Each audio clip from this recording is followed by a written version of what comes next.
मध्य प्रदेश में विधानसभा चुनाव से पहले सियासी बयानबाजी का दौर जारी है। कांग्रेस महासचिव प्रियंका गांधी और पूर्व प्रदेश अध्यक्ष अरुण यादव ने मध्य प्रदेश सरकार पर 50% कमीशन लेने का आरोप लगाया है और कहा कि लघु ठेकेदार संघ ने हाईकोर्ट के मुख्य न्यायाधीश को पत्र लिखकर 50% कमीशन लेने की पीड़ा व्यक्त की है, जिस पर पलटवार करते हुए गृह मंत्री डॉक्टर नरोत्तम मिश्रा और प्रदेश भाजपा अध्यक्ष वी डी शर्मा ने इस पूरे मामले में प्रियंका गांधी पर निशाना साधा और हाईकोर्ट के मुख्य न्यायाधीश को लिखे पत्र के अस्तित्व पर ही सवाल खड़े किए। गृह मंत्री डॉक्टर नरोत्तम मिश्रा ने प्रियंका गांधी पर हमला करते हुए कहा कि कांग्रेसियों ने पहले आपके भाई राहुल गांधी को झूठा साबित किया और अब आपको भी झूठा साबित कर दिया। वहीं बीजेपी के प्रदेश अध्यक्ष वी डी शर्मा ने कहा कि करप्ट नाथ और बंटाधार दिग्विजय सिंह ने केंद्रीय नेतृत्व को भी गुमराह किया है और प्रियंका गांधी और राहुल गांधी के जरिए फर्जी पत्र को ट्वीट कराया। नरोत्तम यही नहीं रुके, उन्होंने अरुण यादव, दिग्विजय सिंह और कमलनाथ से भी सवाल पूछते हुए कहा कि ज्ञानेंद्र अवस्थी कौन है, उनका संगठन कौन सा है, वो रहते कहां पर हैं। इन सारी बातों की सत्यता को कांग्रेस प्रमाणित करे, वरना हमारी सरकार के पास बहुत सारे विकल्प खुले हुए हैं। इस मामले में बीजेपी ने इंदौर में एफआईआर दर्ज कराई है। अब पूरे प्रदेश में इसे लेकर एफआईआर कराने की धमकी भी दी गई है। अभी इंदौर के अंदर एफआईआर हो गई है, मध्य प्रदेश के कोने कोने के अंदर एफआईआर करेंगे और साइबर क्राइम के अंदर भी कानूनी कार्रवाई करेंगे। इनमें से एक नहीं बचेगा जिन्होंने इनको ट्वीट किया और जिन्होंने इस ट्वीट को आगे बढ़ाया है। इसका जवाब इन्हें देना पड़ेगा। अब इससे कांग्रेस की मानसिकता का अंदाजा करो आप कि कितनी घृणित राजनीति करती है, कितनी झूठ पे आधारित राजनीति कांग्रेस वर्तमान के समय में मध्य प्रदेश पर कर रही है। और एक बात भी सिद्ध हो जाती है कि वर्तमान में कांग्रेस मुद्दा विहीन है मध्य प्रदेश के अंदर।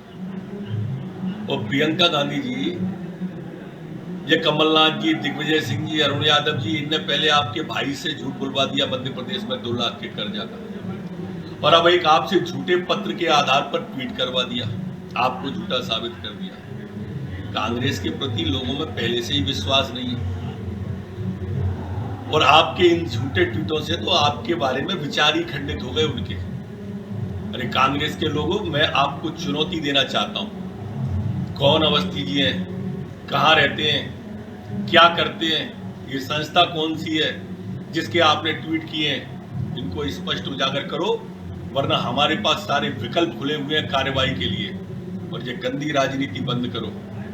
ऐसे आप कोई को फ्रेम नहीं कर सकते। जनता आपके बारे में धारणाएं लगातार गलत बनाएगी। अभी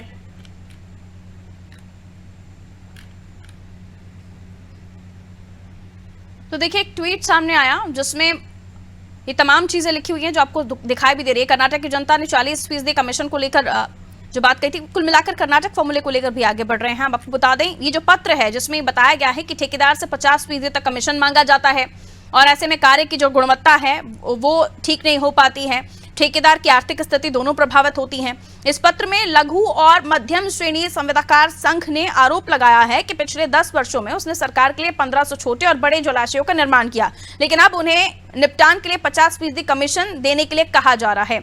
प्रियंका गांधी ने इस पूरे मसले को ट्वीट किया जिसमें उन्होंने लिखा कि कर्नाटक की 40% कमीशन की सरकार से ज्यादा भ्रष्टाचार मध्य प्रदेश की सरकार कर रही है। दिग्विजय सिंह ने तो यहां तक कह दिया कि मुख्यमंत्री कार्यालय में मेन्यू कार्ड लगा हुआ है और पैसे के हिसाब से पोस्ट दी जाती है। दिग्विजय ने इसके बाद दिग्विजय की इन बातों के बाद कमलनाथ ने भी इस पूरे मामले को लेकर ट्वीट किया। उन्होंने सरकार को 50% कमीशन को लेकर घेरा और इस पूरे मामले को लेकर जो कांग्रेस की सीनियर लीडरशिप है वो भी आप सामने आ गई है। इसको लेकर प्रियंका गांधी ने भी ट्वीट किया है, वो ट्वीट भी हम आपको दिखा रहे हैं। इस पूरे मामले पर भारतीय जनता पार्टी की तरफ से भी अब सफाई सामने आ गई, बयान सामने आ गए जिसमें वो सीधे तौर पर कहते हुए नजर आ रहे हैं। नरोत्तम मिश्रा साहब को आप सुन लीजिए, तो वो बता रहे हैं कि पूरी डिटेल्स उनके पास हैं और इस पर आपको सुनवा देते हैं कि पूर्व मंत्री पीसी शर्मा का क्या कुछ कहना, वो भी आपको सुनवाएंगे। लेकिन प्रियंका गांधी की ट्वीट को लेकर नरोत्तम मिश्रा ने भी निशाना साधा है। सीधे तौर पर उन्होंने कहा कि उस प्रमाण दीजिए जो पत्र है, अन्यथा कार्रवाई के सारे विकल्प खुले हैं। लेकिन इस पर पीसी शर्मा ने क्या कहा है ये आपको सुनवा देते हैं।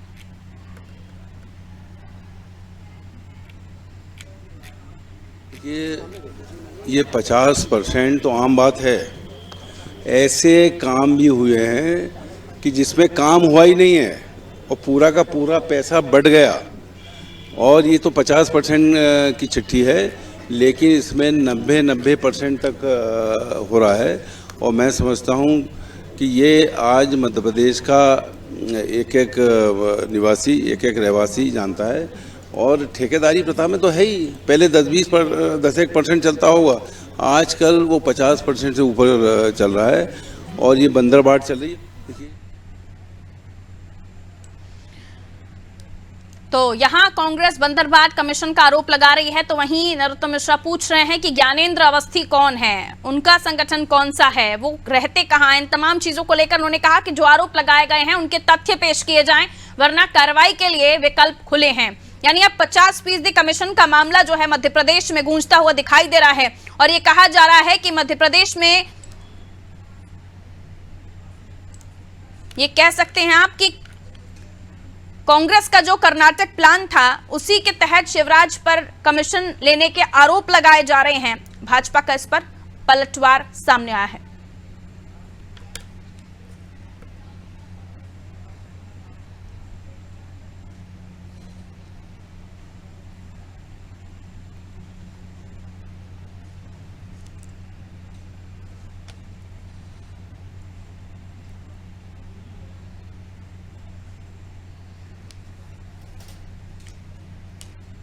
और चलिए इस पूरे मसले को लेकर हम चर्चा कर लेते हैं। सुरेश शर्मा जी वरिष्ठ पत्रकार हैं, हमारे साथ जुड़े हुए हैं, उनसे भी हम इस चर्चा को आगे बढ़ाएंगे। ललाप शुक्ला जी हमारे साथ जुड़ गए हैं, आशीष तिवारी जी हमारे साथ जुड़ गए हैं और इस पर हम सुरेश शर्मा जी से समझने की कोशिश करेंगे। सुरेश सर बहुत बहुत स्वागत, आपका दोनों का भी बहुत बहुत स्वागत।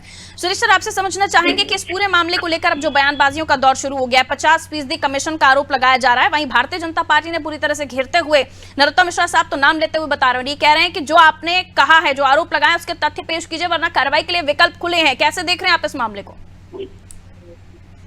देखिए, चुनावी वर्ष में इस प्रकार की राजनीति होती है, इसमें कोई नया नहीं है, इस टाइप के आरोप लगते हैं।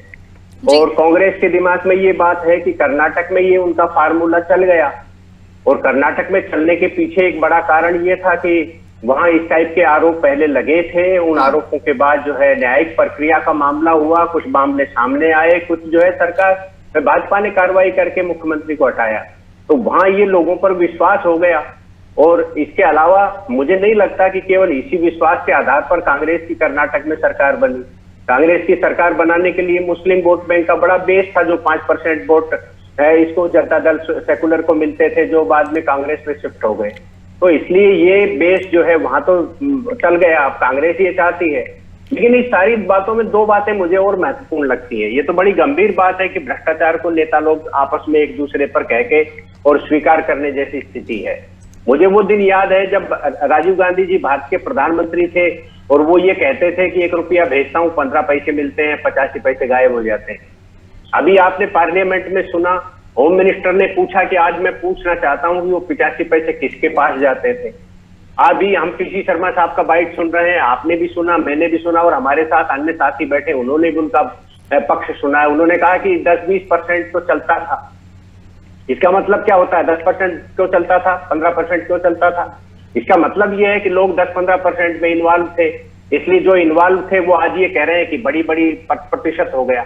आप मुझे बताइए कि क्या ये संभव है किसी भी देश में, किसी भी राज्य में, किसी भी क्षेत्र में कि 90% तक कमीशन बट जाए और 10% में कोई काम कर जाए?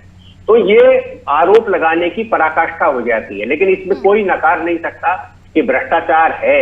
हम पत्रकारों को भी दिखाई देता है कि भ्रष्टाचार है और भ्रष्टाचार पर रोकने के लिए सभी दलों को आगे आकर के काम करना चाहिए। और भ्रष्टाचार के ऊपर ही सारी राजनीति कांग्रेस केंद्रित क्यों कर रही है? राफेल के मामले को उठाया तब भ्रष्टाचार की बातें की गई, कोई न्यायालय में सामने नहीं आया। अभी अविश्वास प्रस्ताव आया, एक भी भ्रष्टाचार का आरोप नहीं लगाया। तो मुझे ये लगता है कि ये एक राजनीतिक बड़ा खेल है जो जनता को भ्रमित करने का खेल होता है। यदि वास्तव में नेतागण भ्रष्टाचार को रोकना चाहते हैं तो उन्हें एक्शन मोड में आना चाहिए। मैं आज प्रधानमंत्री जी को सुन रहा था, वो ये कह रहे थे कि वो ऐसा भ्रष्टाचार हो रहा है, गड़बड़ हो गया। भैया आप देश के प्रधानमंत्री हो, भ्रष्टाचार और गड़बड़ की बात आप अपने मुंह से कह रहे हो, इसका मतलब एक्शन करके बताइए। ऐसे मौखिक में राजनीतिक लाभ लेने से काम नहीं चलने वाला। तो भ्रष्टाचार एक ऐसा बिंदु है जो राजनीतिक लाभ लेने की बजाय एक्शन का विषय। आप ही की बातों पर मैं आशीष तिवारी जी के पास जा रही हूँ। आशीष तिवारी जी, पहले भी होता था, अब भी हो रहा है, और ये पीसी शर्मा जी तो ये तो कह रहे हैं कि पहले 10-20% तो ठीक है, लेकिन अब 90% तक कमीशन देना पड़ रहा है। देखिए, कांग्रेस के मित्रों को कांग्रेस की सरकारें देश में और प्रदेश में रही हैं, और कांग्रेस के मित्रों को केवल और केवल एक बात दिखती है, भ्रष्टाचार। उसका मूल कारण है कि जब इनकी सरकारें हुआ करती थी उस समय भ्रष्टाचार था, और यह भ्रष्टाचार इस कदर था कि आज तक उनके दिल और दिमाग में समाहित है, और आज जब भी इन्हें मौका मिलता है तो ये केवल भ्रष्टाचार की बात करते हैं। और अभी भी मैं ये देख रहा हूँ कि जिन राज्यों में कांग्रेस की सरकारें हैं, आज उन राज्यों की चर्चा कांग्रेस के मित्र हमारे नहीं करते। आप छत्तीसगढ़ को देख लीजिए, आप राजस्थान को देख लीजिए कि कितने बड़े बड़े घोटाले कांग्रेस की सरकार में हो रहे हैं, तो इन पे वो चर्चा नहीं करती। सुरेश सर भी बता रहे थे कि पीएम मोदी ने तो खुद ये बात सदन में कही है, उनके संबोधन में भी ये बात शामिल थी। मैं मध्य प्रदेश की स्थिति में बोल रहा हूँ कि मध्य प्रदेश के अंदर जब आज एक समरसता का कार्यक्रम सागर में चल रहा है, जहां प्रधानमंत्री जी समरसता के एक बड़े कार्यक्रम को संबोधित कर रहे हैं, वहां पे आज यह परिस्थिति है कि इस प्रदेश की राजनीति को भ्रमित करने का प्रयास किया जा रहा है, और इस प्रदेश की राजनीति में यह जनता के बीच में छोड़ने का प्रयास किया जा रहा है कि लोगों का ध्यान बट जाए और समरसता का भाव मध्य प्रदेश के अंदर ना आ पाए। देखिए, सुरेश शर्मा जी का बताना ये था कि प्रधानमंत्री जब खुद ये बात कह रहे हैं, इसका मतलब भ्रष्टाचार को खत्म नहीं कर पाया। चाहे जीएसटी ले आए, चाहे नोटबंदी ले आए, उसके बाद भी भ्रष्टाचार को शून्य नहीं कर पाया आप।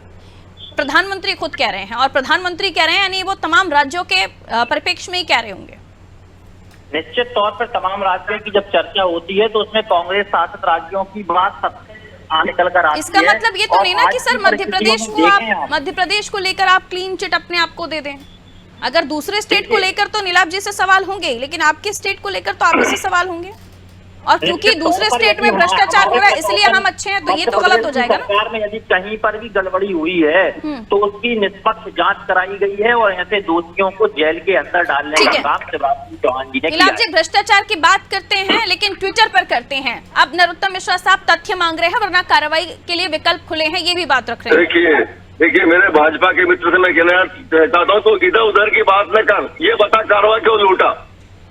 आज ठेकेदार संघ के लोगों ने न्यायालय के जज को, न्यायाधीश को गुहार लगाई कि हमें हमारे भुगतान के बदले 50% कमीशन मांगा जा रहा है। अब बताइए, अगर सरकार में संवेदनशील सरकार तो जांच किसकी होना चाहिए कि भ्रष्टाचार में संलग्न कौन है, आखिर कौन कमीशन मांग रहा है, उस पर जांच होना चाहिए।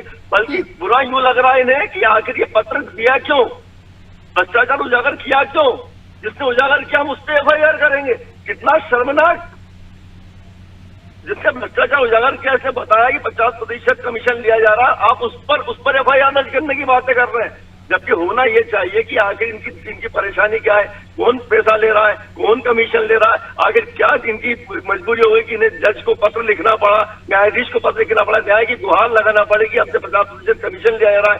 चर्चा उस पर होना चाहिए। तो चर्चा ये हो रही है कि आपने हमारे भ्रष्टाचार को उजागर क्यों किया, ये व्यक्ति कौन है जो हमारे खिलाफ उंगली उठा रहा है, ये लेटर क्यों दे रहा है, हम भ्रष्टाचार लेकर हमें खुली छूट है, हम आपके खिलाफ FIR करेंगे। इतनी बेशर्मी की हद। ठीक है, आपने कहा ठेकेदार संघ ने इस पूरे मामले को लेकर हाईकोर्ट का दरवाजा खटखटाया है, तो ये मामला हाईकोर्ट में पहुंच गया, लेकिन सीधे तौर पर ट्विटर पर आकर ये आरोप लगाना, लेटर दे देना, और उसके बाद ये कहना कि 40% कमीशन से ज्यादा 50% कमीशन मध्य प्रदेश में, ये चुनावी एजेंडा है आपका? क्योंकि 40% आपने वहां चला, 50% मध्य प्रदेश में चलाएंगे, वो भी बगैर सबूतों के। देखिए पारुल जी, सबूत क्यों नहीं है? न्यायाधीश के पास लेटर पहुंचा है, कंप्लेन है सर, कंप्लेन है, सिद्ध नहीं हुआ है। देखिए, कंप्लेंट तो है ना। हाँ, आग तो लगी है ना, तभी तो धुआं हुआ है ना। हम तो कंप्लेन के बाद आरोपी दोषी सिद्ध हो जाता है।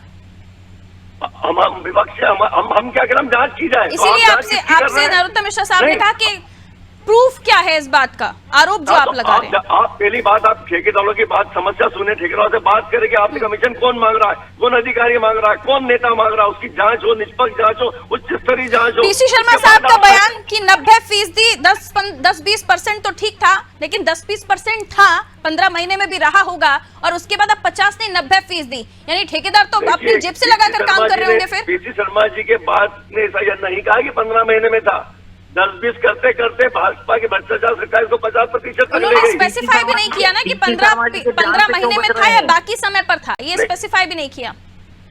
पीसी मैंने ये नहीं कहा, पीसी मैंने कहा कि 10-20% होते होते ये सरकार 50% तो पहुंच गई। कहीं कांग्रेस का शासनकाल का जिक्र नहीं है उसमें। अरे तो ये जांच करे, सरकार इनकी डबल इंजन की सरकार है, करे जांच। ठीक है, यानी वो मान रहे हैं 10-20% रहा था और आप 90%, 50% से ज्यादा 90% बोल रहे हैं। उन्होंने तो लिमिट ही क्रॉस कर दी। 90% अगर कमिशन देना पड़ रहा है तो 10% में ठेकेदार अपने घर से पैसा लगा के काम कर रहे हैं। मैं बताऊं तो ठेकेदार की बात माने या पीसी शर्मा जी की बात माने? देखिए, महाकाल लोग इसका सीधा उदाहरण है, जहां पर अखंड भ्रष्टाचार हुआ है। टेंट हाउस से लाई गई मूर्तियां जो तत्कालिक इवेंट के लिए लगाई जाती है, और इवेंट खत्म होते ही एक आंधी में उड़ जाती है। तो यहाँ कितना भारी भ्रष्टाचार हुआ होगा, सोचिए आप। ठीक है, ये मुद्दा कहां तक जाएगा? लगा दी। ठीक है, ये मुद्दा कहां तक जाएगा? क्या वाकई इस मुद्दे को लेकर पॉलिटिकल माइलेज ले पाएगी कांग्रेस सुरेश शर्मा जी? क्योंकि कर्नाटक में चलाया तो क्या मध्य प्रदेश में भी सक्सेस हो जाएगा? क्योंकि कर्नाटक की पॉलिटिक्स को हमने अलग देखा और एमपी की पॉलिटिक्स अलग है। ऐसे में आरोप प्रत्यारोपों का दौर, और बीजेपी ने मांग लिए हैं सबूत, तो सबूत देने पड़ेंगे, वरना बीजेपी अपनी तरफ से मानहानि या जो भी कार्रवाई उनकी तरफ से होगी वो करेगी। सुरेश शर्मा जी, देखिए पारुल जी, सबसे महत्वपूर्ण बात यह है कि आरोप लगा कौन रहा है, उसकी विश्वसनीयता बाजार में कितनी है, इस बात पर निर्भर करता है। यदि कांग्रेस का कोई नेता आरोप लगा रहा है और वो विश्वसनीय है तो उसकी बात को सीरियस लिया जाएगा। यदि वो विश्वसनीय नहीं है, वो अखंड भ्रष्टाचार में खुद ही डूबा हो, तो क्या करोगे आप सहकारिता के मामले में सुभाष यादव जी के क्या मामले थे दुनिया को मालूम है। अब यदि अरुण यादव जी कुछ कहेंगे तो वो आज के समय में कितने विश्वसनीय है, कितने नहीं है, ये विचार करेंगे। यदि भाजपा वाले अपने भ्रष्टाचार के आरोपों को केवल न्यायालय की धमकी देकर रोकने का प्रयास करेंगे, तब जो है जनता उस पर कितना भरोसा करेगी, कितना नहीं करेगी, ये सारी चीजें हैं। इन सारी चीजों पर निर्भर करेगा। क्या पीसी शर्मा जी ये बताएंगे कि जब वो हरदा के और होशंगाबाद के प्रभारी थे तब रेत के मामले में क्या कुछ उन्होंने सुधार किया या वो भागीदार हो गए थे? आज उनकी संपत्ति कितनी है ये बताने की कोशिश करेंगे। क्या उनके कल कारखाने चल रहे हैं? क्या ये जनता के बारे में, मेरे बारे में, आपके बारे में, सबके बारे में ये अवधारणा बनी हुई है कि ये व्यक्ति कैसा है, ये व्यक्ति क्या है। तो इसलिए जिस व्यक्ति की नीट एंड क्लीन छवि होगी और विश्वास करने लायक होगा, जनता उससे मोटिवेट होगी, बाकी किसी से मोटिवेट होने वाली नहीं है। ये सब केवल मन खुश करने की मामला है कि मैं जो है बहुत आरोप लगा रहा हूं और नेतृत्व के नजर में वो हो जाएगा। लेकिन जनता के बीच में प्रभाव केवल तभी पड़ता है जब कोई विश्वसनीय व्यक्ति, जनता का लोकप्रिय नेता इस प्रकार का आरोप लगाता है। इसके कोई असर नहीं पड़ने वाले, क्योंकि सबको मालूम है कि भ्रष्ट कौन है, भ्रष्ट नहीं है। वो जो कहते हैं ना कि एक चुटकुला आता है कि वो पुलिस वाला कहता है मुझे मालूम नहीं है क्या कि कौन से राज्य का व्यक्ति मुख्य भ्रष्ट है। तो ये जो चुटकुले हैं ये बिल्कुल जनता की समझ में आते हैं। इसलिए विश्वसनीयता सबसे बड़ा प्रश्न है। मुझे लगता है कांग्रेस और भाजपा सीनियर लीडरशिप का इस पूरे मामले में आना और ट्विटर के जरिए मध्य प्रदेश के पूरे मामले को उठाना, जाहिर सी बात है इस पूरे मामले को इतनी आसानी से कांग्रेस छोड़ने नहीं वाली है, इसको आगे भी लेकर जाएगी। न छोड़े जी, न छोड़े। लेकिन आपको इस समय देश की पॉलिटिक्स समझना पड़ेगी। देश की पॉलिटिक्स में ये है कि जो वर्तमान स्थिति में पहुंच गया है मामला, वो बहुसंख्यकवाद की पॉलिटिक्स पर चल रहा है। सबको मालूम है, पहले मस्जिदों से और मौलवियों के यहाँ से फतवा जारी होता था और सरकार की चाबी मिल जाती थी। वो दौर खत्म होकर के अब ये हो गया, बहुसंख्यक समाज को भी समझ में आया कि अब वोट देने लगे। ये पॉलिटिक्स है। इस पॉलिटिक्स को जब तक आप नहीं समझेंगे, इस पॉलिटिक्स में आप देखिए जब तक मणिपुर में हिंदू समाज के मतई लोगों के साथ अत्याचार होता रहा, कोई नहीं बोला। लेकिन जब कुकी समाज के साथ अत्याचार हुआ, अत्याचार दोनों बुरे हैं, उसकी निंदा करना चाहिए। भारत कभी अत्याचार स्वीकार नहीं करता और उसका प्रमाण दे रहा हूं मैं अत्याचार नहीं स्वीकार करने का कि हरियाणा में नूह के मामले में खापों से आग्रह किया गया कि हमारा साथ दीजिए। खापों ने एक लाइन में मना कर दिया और ये कह दिया कि बजरंग दल पर इन पर कार्रवाई की जाना चाहिए। ये हमारी संस्कृति है कि बहुसंख्यक समाज जो है वो अपने अल्पसंख्यक समाज को साथ लेके चलना चाहता है। लेकिन राजनीति क्या कर रही है कि बहुसंख्यक समाज पर अत्याचारों को मौन रह जाती है, अल्पसंख्यक समाज के अत्याचारों पर यानी शोर आपका सुरेश मचाती है, शर्मा जी कहना है कि इकट्ठा वोट है। असल मुद्दे हैं जिन इसलिए ये मुद्दों पर सब पॉलिटिक्स असल चल रही मुद्दों से है। बाहर निकल रहे हैं सब। ठीक है सर, छोटा कमेंट मैं आप दोनों से ले लेती हूँ। आशीष तिवारी जी, क्या वाकई जिस मुद्दे को कांग्रेस भुनाना चाहती है उस मुद्दे में आप बैकफुट पर नजर आ रहे हैं, क्योंकि सिर्फ इनका आरोप नहीं है, कोर्ट तक गए हैं ठेकेदार संघ। देखिए, कांग्रेस के पास में आज मुद्दे नहीं बचे, विचार नहीं बचा और कांग्रेस के पास नेता भी नहीं बचे। तो कांग्रेस केवल ट्विटर के माध्यम से जिंदा रहना चाहती है, इसलिए कांग्रेस इस प्रकार से ट्वीट को लेकर के चर्चा में बने रहना चाहती है और कांग्रेस के नेता इस पर चर्चा करते हैं। मुझे ऐसा लगता है कि कांग्रेस के नेताओं को जनता के बीच में जाना चाहिए था। जनता के बीच में जाएं तब समझ में आएगा कि जनता कितने कट्टे हैं और हमें कितना काम करना चाहिए, क्योंकि विपक्ष का भी दायित्व है कि वो जनता के बीच में जाके काम करे। ठीक है नीलाभ जी, आपका क्या कमेंट है? सर का साथ बताना है, आप खींचना चाहते हैं लेकिन आप खींच नहीं पाएंगे क्योंकि मध्य प्रदेश की पॉलिटिकल में 50% कमीशन वाला फॉर्मूला फिट नहीं बैठने वाला। देखिए, भ्रष्टाचार में राखंड डूबी सरकार कितने भी अपने पाप छुपाने का प्रयास करे, ये पाप नहीं छुपेंगे। धीरे धीरे इनके के पोल खुलना शुरू होगी। आप एक एक करके भ्रष्टाचार के पूरे पोतले बाहर निकलना वाले।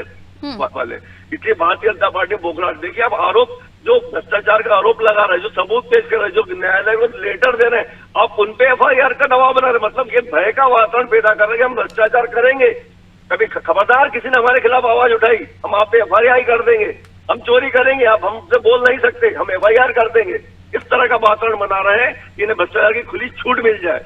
ठीक है नीलाभ जवाब जी, चुनाव में देगी। लेकिन अगर आरोप है तो सबूत भी होने चाहिए। निराधार आरोपों के तहत अगर आप मांगेंगे तो फिर किस तरह के आपको जवाब मिलेंगे? किसी ने अगर कोर्ट में लेटर दिया, ज्ञानेंद्र अवस्थी ने लेटर दिया तो सबूतों के आधार पर दिया होगा। सुरेश शर्मा जी भी बता रहे थे कि आप बताइए, आरोप लगाने वाले अगर वाकई पाक साफ हैं तो उनका आरोप लगाना जायज है और उसे सीरियस लेना भी जायज है। जबकि सरकार का दायित्व होता है, इसने आरोप लगाया, सरकार का दायित्व होता है कि उसके साथ जाए, चेक पता लगा कि आखिर किसकी पूरी जांच हो कि आखिर कौन इनसे कमीशन मांग रहा है, कौन अधिकारी मांग रहा है, कौन नेता मांग रहा है। एक कमेंट मैं सुरेश शर्मा जी आपसे लेना चाहूंगी इस पर कि अब तक हमने तो यही समझा है भ्रष्टाचार का मतलब देने वाला भी गलत है और लेने वाला भी गलत है, तो अब तक मतलब ये सहयोग करते रहे हैं ठेकेदार भ्रष्टाचार में, क्या ये अब तक कमीशन देते रहे? अगर इनके आरोपों को थोड़ा बहुत सही भी मान लिया जाए तो नहीं, देखिए आरोप स्वाभाविक है कि गंभीर होते हैं इस प्रकार के, और ये ठेकेदार वर्ग जो है ये तो इन्हीं खेलों में माहिर ही रहते हैं। ये तो सौदा नहीं पटा होगा इनका, इसलिए जो है ये बातें कर रहे हैं। अदरवाइज तो ठेकेदार तो भ्रष्टाचार का एक पार्ट रहते हैं, सबको मालूम है। सारे नेता मेरे साथ जो बैठे हैं वो नेतागण अच्छे से जानते हैं, हम भी अच्छे से, हमको 35 वर्ष हो गए पत्रकारिता करते करते, हमें ये मालूम है कि ठेकेदारी का मतलब ही होता है कि अधिकारी के साथ तालमेल बनाए बगैर उनको ठेका न मिले। तो ये तो सारे शासन में, मैं बता रहा हूँ 35 वर्ष से देख रहा हूँ मैं ये सब, तो ये तो होता ही है। इसलिए नहीं, लेकिन अब ये ऊंट पहाड़ के नीचे इसलिए आ गया, जैसा मैं, हालांकि मेरे को मालूम नहीं कि उन्होंने न्यायालय में ऐसा पत्र दिया है, लेकिन हमारे आदरणीय साथी कह रहे हैं तो हम इस बात को मान के टिप्पणी कर रहे हैं कि न्यायालय तो अब उगलवाएगा ना सारी चीजें कि भाई कौन भ्रष्टाचार है, तुमने चिट्ठी दी, इसका प्रमाण क्या है। तो ये तो स्वाभाविक है, जब एक बार उंगली पकड़ में आ गई तो आप तो भ्रष्टाचार की तह तक जाना चाहिए, सबको, सरकार को भी जाना चाहिए, न्यायालय को भी जाना चाहिए, जांच एजेंसियों को भी जाना चाहिए।